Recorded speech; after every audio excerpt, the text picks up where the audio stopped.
Pembangunan ibu kota baru Indonesia yang bernama Nusantara merupakan wujud upaya pemerintah dalam membangun identitas nasional dan mewujudkan pemerataan baik dari sisi ekonomi, penduduk, maupun pembangunan dengan mengusung pembangunan ekonomi inklusif melalui magnet pertumbuhan ekonomi baru dan merata.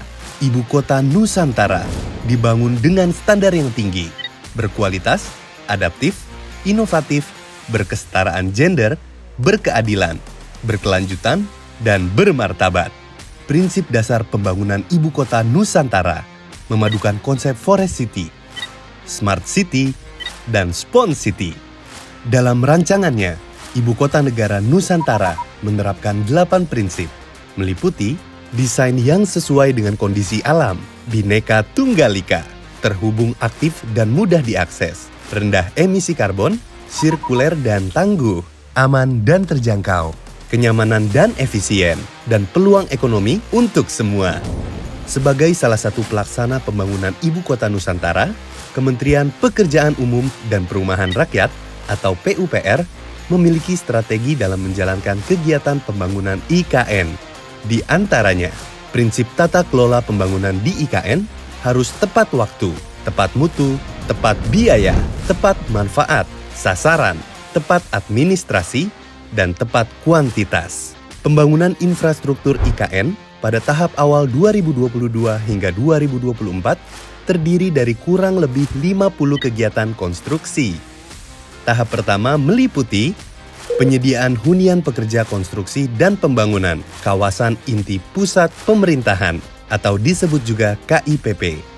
Kementerian Pekerjaan Umum dan Perumahan Rakyat membangun hunian sebanyak 22 tower untuk para pekerja konstruksi, sehingga mereka mendapat tempat hunian yang layak dan juga bersih. Fasilitas rumah untuk para pekerja ini dapat menampung hingga 16.000 pekerja konstruksi. Selain itu, Kementerian PUPR juga mempercepat pembangunan kawasan inti pusat pemerintahan atau KIPP yang nantinya akan dibangun infrastruktur untuk memfasilitasi urusan kepemerintahan seperti Istana Negara, kantor kementerian, atau lembaga serta pusat administrasi kenegaraan. Pembangunan kawasan pemerintahan ini sangat penting untuk melayani kebutuhan warga negara atau masyarakat. Kementerian PUPR juga bertanggung jawab dalam penyediaan air baku untuk menjamin ketersediaan air bersih bagi penduduk IKN dan sekitarnya melalui pembangunan bendungan Sepaku Semoy dan intake Sepaku Semoy. Fungsi dari pembangunan bendungan ini selain untuk penyediaan air baku yang nantinya dapat diolah menjadi air minum bagi penduduk yang tinggal di IKN dan sekitarnya, juga berfungsi sebagai pengendali banjir dan tempat wisata bagi warga lokal. Selain pembangunan bendungan, infrastruktur lain yang dibangun ialah akses jalan dan jembatan. Pembangunan jalan yang dibangun meliputi jalan nasional dan jembatan, serta jalan tol. Jalan nasional yang dibangun berada pada ruas Jalan Nasional Lingkar Sepaku di Kalimantan Timur.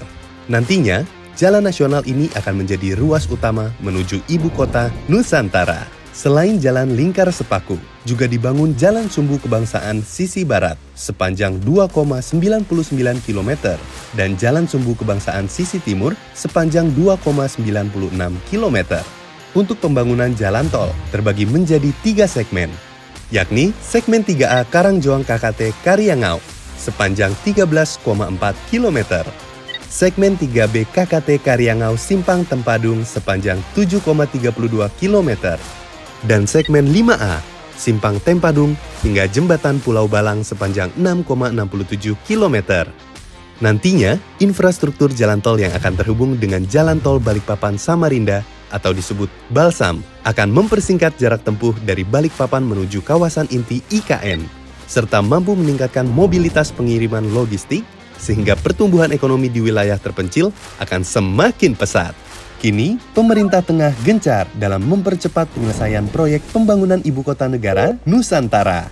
Ibu Kota Negara Nusantara diproyeksikan sebagai super hub untuk klaster ekonomi, pendidikan, smart city, dan pusat industri. Masyarakat juga akan mendapatkan jalan lingkungan dan pedestrian yang nyaman dan aman, serta ditambah dengan transportasi publik yang aktif, serta terkoneksi dengan kawasan-kawasan penting. Pembangunan IKN Nusantara diharapkan dapat menjadi kota yang berkelanjutan dan berketahanan, serta dapat memberi dampak pertumbuhan ekonomi yang merata untuk masyarakat sesuai visi Indonesia tahun 2045.